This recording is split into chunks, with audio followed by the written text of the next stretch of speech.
Express 8 செய்திகளை பார்க்கலாம். தமிழ்நாட்டில் எஸ்ஐஆர் பணிக்காக 5 கோடியே 90 லட்சம் விண்ணப்பங்கள் விநியோகம் செய்யப்பட்டுள்ளதாக தேர்தல் ஆணையம் தெரிவித்துள்ளது. சத்தீஸ்கர், குஜராத், கேரளம், தமிழ்நாடு உள்ளிட்ட மாநிலங்களில் சிறப்பு தீவிர வாக்காளர் பட்டியல் திருத்தப் பணிகளை தேர்தல் ஆணையம் மேற்கொண்டு வருகிறது. தமிழ்நாட்டில் 5 கோடியே 90 லட்சத்து 13,184 எஸ்ஐஆர் விண்ணப்பங்கள் விநியோகம் செய்யப்பட்டிருப்பதாக இந்திய தேர்தல் ஆணையம் தெரிவித்துள்ளது. நெல்லையில் உள்ள பாஜக மாநில தலைவர் நயினார் நாகேந்திரன் வீட்டை நோட்டமிட்டது தனியார் உணவு டெலிவரி நிறுவனத்தின் ஊழியர் என நெல்லை மாநகர காவல்துறை விளக்கமளித்துள்ளது. பெருமாள்புரத்தில் உள்ள நயினார் நாகேந்திரன் வீட்டிற்கு கடந்த 12ஆம் தேதி வெடிகுண்டு மிரட்டல் விடுக்கப்பட்டதாகவும் அப்போது அவரது வீட்டை 2 நபர்கள் நோட்டமிட்டதாகவும் தகவல் பரவியது.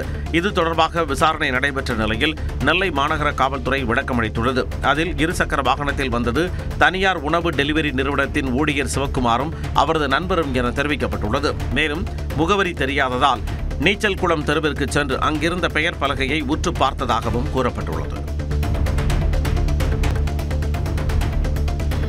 புதுக்கோட்டை மாவட்டம் அறந்தாங்கி அருகே மாட்டு வண்டி எல்கை பந்தயம் விறுவிறுப்பாக நடைபெற்றது. மணமேல்குடியில் மருதுபாண்டியர் 224வது குருபூஜை விழாவையொட்டி நடைபெற்ற மாட்டு வண்டி பந்தயத்தில் மதுரை, திருச்சி, தஞ்சாவூர், புதுக்கோட்டை, தூத்துக்குடி உள்ளிட்ட பல்வேறு மாவட்டங்களில் இருந்து அழைத்து வரப்பட்ட மாடுகள் பங்கேற்றன. பெரிய மாடு, நடுமாடு, சின்ன மாடு என 3 பிரிவுகளாக நடைபெற்ற இந்த போட்டியில் 100க்கும் மேற்பட்ட இரட்டை மாட்டு வண்டிகள் இலக்கை நோக்கி சீறி பாய்ந்தன.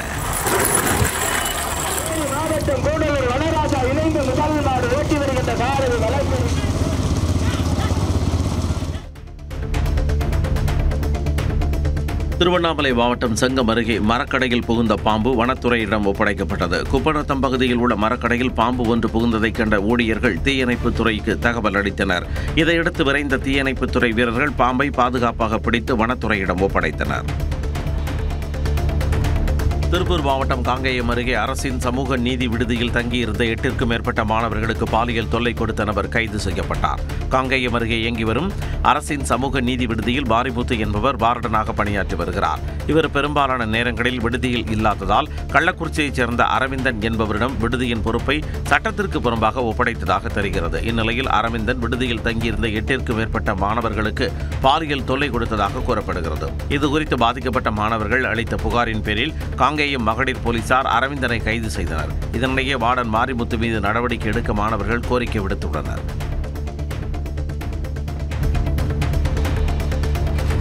மயிலாடுதுறை மாயூரநாதர் கோவிலில் காவிரி துலா உற்சவத்தை முன்னிட்டு தேரோட்டம் விமர்சையாக நடைபெற்றது.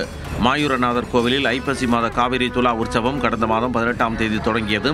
9ஆம் திருநாளை முன்னிட்டு நடைபெற்ற தேரோட்டத்தை திருவாவடுதுறை ஆதீனம் தொடங்கி வைத்தார். இதனைத் தொடர்ந்து விநாயகர், சுப்பிரமணியர், சண்டிகேஸ்வரர், ஸ்ரீ அபயாம்பிகை, ஸ்ரீ மாயூரநாதர் ஆகிய பஞ்சமூர்த்திகள் தனித்தனியாக 5 தேர்களில் எழுந்திருள பக்தர்கள் பக்தி பரவசத்துடன் தரிசித்தனர்.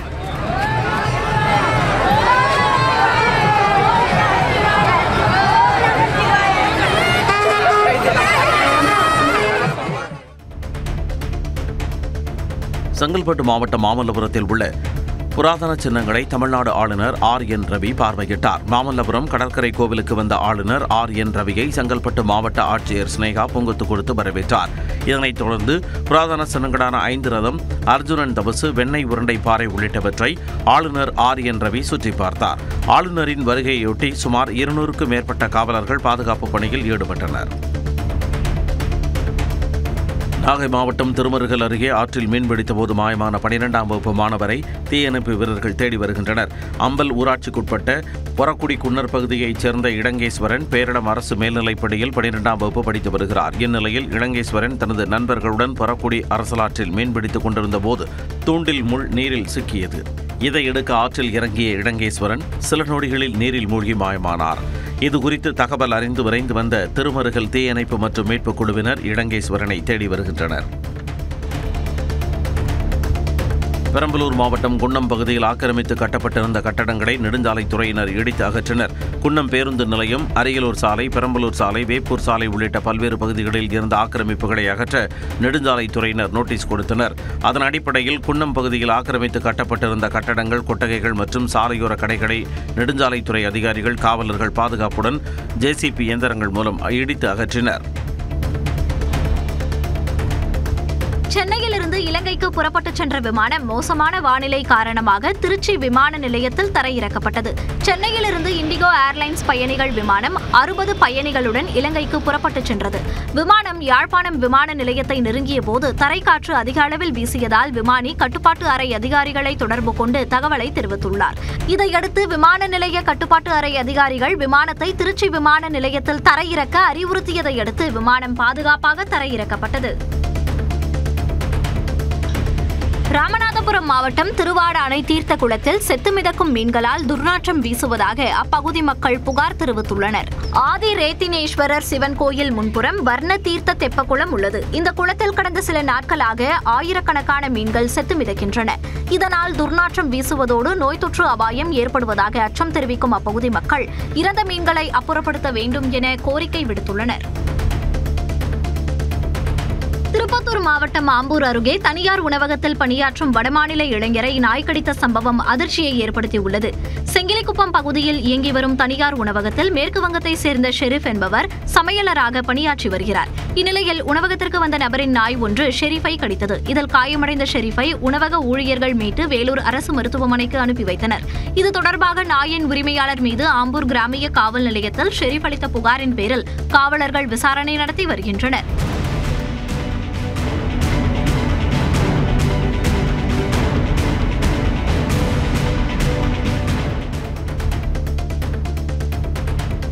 மதுரை அலங்காநல்லூர் அருகே விடுதலை சிறுத்தைகள் கட்சி சார்பில் வடமாடு மஞ்சுவிரட்டு போட்டி வெகு விமர்சையாக நடைபெற்றது.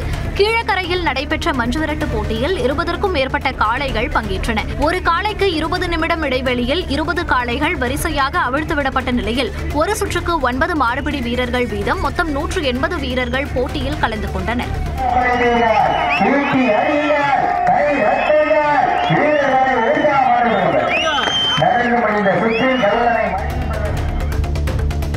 புதுச்சேரியில் பல்வேறு பகுதிகளில் கனமழை பெய்ததால் குளிர்ச்சியான சூழல் நிலவியது. புதுச்சேரி ராஜ்நிவாஸ், லாஸ்பேட்டை, உப்பளம், முதலியார்பேட்டை, காலாப்பட்டு மற்றும் அதனை சுற்றியுள்ள பகுதிகளில் அரை மணி நேரமாக கனமழை பெய்தது.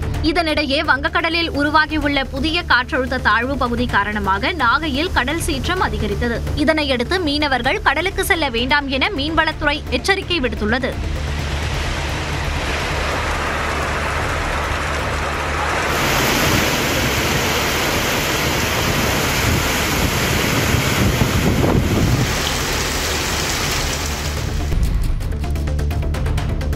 கரூர் அருகே புலியூரில் 2 முகமூடி கொள்ளையர்கள் கையில் கடப்பாறையுடன் வீடுகளில் நடமாடக்கூடிய சிசிடிவி காட்சி வெளியாகி பரபரப்பை ஏற்படுத்தியுள்ளது. வெள்ளாளப்பட்டி கிராமத்தில் கரூர் திருச்சி தேசிய நெடுஞ்சாலைக்கு அருகே 2 வீடுகளில் முகமூடி கொள்ளையர்கள் கையில் கடப்பாறையுடன் கொள்ளையடிக்க முயற்சி செய்தனர். இதை அறிந்த அந்த பகுதி மக்கள் மின் விளக்குகளை எரியவிட்டதும் சுதாரித்துக் கொண்ட கொள்ளையர்கள் அங்கிருந்து தப்பி ஓடினர். இந்நிலையில் கொள்ளையர்களை பிடிக்க இரவு நேரங்களில் காவலர்கள் ரோந்து பணியினை தீவிரப்படுத்த வேண்டும் என்று அந்த பொதுமக்கள் கோரிக்கை விடுத்துள்ளனர். பீகார் மற்றும் தமிழ்நாட்டில் பொது சொத்துக்கள் வக்பு சொத்துக்களாக மாற்றப்பட்டதை கண்டறிந்த பிறகு நாடாளுமன்றத்தில் வக்பு சட்ட திருத்தம் கொண்டு வந்ததாக பிரதமர் நரேந்திர மோடி கூறியுள்ளார். குஜராத் மாநிலம் சூரத்தில் நடைபெற்ற நிகழ்ச்சியில் உரையாற்றிய பிரதமர் மோடி 1000 ஆண்டுகளாக இருக்கும் கிராமங்களை வக்பு சொத்து என்று கூறுவதை ஏற்க முடியாது என்றார். हमने देखा था तमिलनाडु में हजार साल पुराने गांव के गांव वक्फ प्रॉपर्टी बना दिए गए थे. देश भर में चिंता बन पड़ी थी. तब जाकर के हमने पार्लियामेंट में कानून पास किया वक्फ को लेकर के. விருதுநகர் மாவட்டம் வத்திராயிருப்பு அருகே பிளவக்கல் பெரியார் அணையில் இருந்து வரக்கூடிய 17ஆம் தேதி தண்ணீர் திறக்கப்படும் என்று அறிவிக்கப்பட்டுள்ளது. விருதுநகரில் கடந்த சில நாட்களுக்கு முன்பாக பெய்த கனமழையால் பிளவக்கல் பெரியார் அணைக்கு நீர்வரத்து அதிகரித்து அணையின் நீர்மட்டம் தற்போது 42 அடியாக உள்ளது. இதனால் பாசன வசதிக்காக தண்ணீர் திறக்க வேண்டும் என்று விவசாயிகள் கோரிக்கை விடுத்தனர். இந்நிலையில் அதனை ஏற்கக்கூடிய விதமாக வரக்கூடிய 17ஆம் தேதி முதல் ஒரு வாரத்திற்கு வினாடிக்கு 150 கனஅடி நீர் வீதம் தண்ணீர் திறக்கப்படும் என்ற அறிவிப்பு வெளியாகியுள்ளது. அம்மா மக்கள் முன்னேற்ற கழகத்தின் பொதுச் செயலாளர் டிடிவி தினகரன் குறித்து அவதூறாக பேசியதாக கூறி அமமுகவினர் திருச்சியில் உள்ள நாம் தமிழர் கட்சி நிர்வாகி சாட்டை துரைமுருகன் வீட்டை முற்றுகையிட்டு போராட்டத்தில் ஈடுபட்டனர். நாம் தமிழர் கட்சி நிர்வாகி சாட்டை துரைமுருகன் யூடியூப் சேனல் நடத்தி வரும் நிலையில் அதில் அமமுக பொதுச் செயலாளர் டிடிவி தினகரன் குறித்தும் சசிகலா குறித்தும் அவதூறாக பேசியதாக தெரிகிறது. இந்நிலையில் சாட்டை துரைமுருகன் வீட்டை முற்றுகையிட்டு அமமுகவினர் அவர் மன்னிப்பு கேட்க வேண்டும் என முழக்கமிட்டனர்.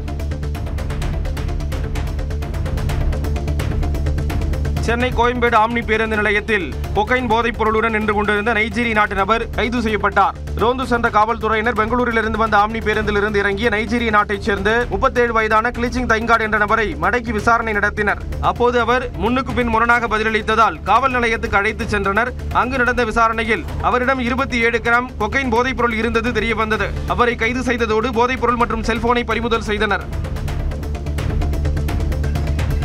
சென்னை அடுத்த காரப்பாக்கத்தில் 4 தலைமுறைகளுடன் தன்னுடைய 102வது பிறந்த நாளை மூதாட்டி ஒருவர் கொண்டாடி மகிழ்ந்தார். பொன்னேரியை சேர்ந்த மூதாட்டி லட்சுமிபாயின் 102வது பிறந்த நாளை அவருடைய 4 பிள்ளைகள், 7 பேரப்பிள்ளைகள் மற்றும் 7 கொள்ளு பேரன்கள் கேக் வெட்டி கொண்டாடி மகிழ்ந்தனர். அப்போது மூதாட்டி லட்சுமிபாய் தன்னுடைய கொள்ளு பேரனுக்காக பாட்டு பாடி மகிழ்ந்தார்.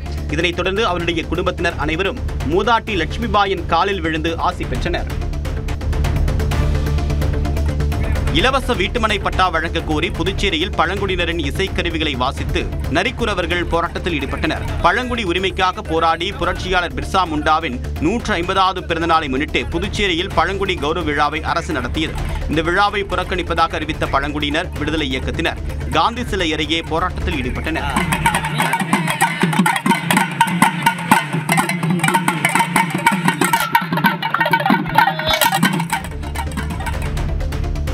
நீலகிரி மாவட்டம் கோத்தகிரி மேல்தட்டப்பள்ளம் பகுதியில் உள்ள தேயிலை தோட்டத்தில் நேபாள பெண் தொழிலாளி கரடி தாக்கியதில் பலத்த காயமடைந்தார். நேபாளத்தை சேர்ந்த தேவி என்பவர் மேல்தட்டம் பள்ளத்தில் உள்ள தனியார் தேயிலை தோட்டத்தில் தங்கி பணியாற்றி வந்தார். இவர் வழக்கம் போல் பணியில் ஈடுபட்டிருந்த போது கரடி தாக்கியது. அலறல் சத்தம் கேட்டு வந்த சக பணியாளர்கள் கரடியை விரட்டிவிட்டு தேவியை மீட்டு கோத்தகிரி அரசு மருத்துவமனைக்கு அனுப்பி வைத்தனர். இது பொதுமக்களிடையே பெரும் அச்சத்தை ஏற்படுத்தியிருக்கக்கூடிய நிலையில் கரடி நடமாட்டத்தை கண்காணித்து அடர்ந்த வனப்பகுதிக்கு விரட்ட கோரிக்கை விடுக்கின்றனர். மதுரை மாவட்டம் திருமங்கலம் காய்கறி சந்தையில் கடந்த 2 தினங்களுக்கு முன்பு கிலோ 40 ரூபாய்க்கு விற்கப்பட்ட தக்காளி 60 ரூபாயாக விலை உயர்ந்துள்ளது. ஆந்திராவிலிருந்து வரும் தக்காளியின் வரத்து குறைந்ததே இதற்கு காரணம் என வியாபாரிகள் தெரிவித்துள்ளனர். திருவாரூர் மாவட்டத்தில் விடிய விடிய கனமழை பெய்தது. நன்னிலம், குடவாசல், சேந்தமங்கலம், ஆண்டிப்பந்தல் உள்ளிட்ட பகுதிகளில் லேசாக பெய்ய தொடங்கிய மழை பின்னர் கனமழையாக மாறி கொட்டி தீர்த்தது.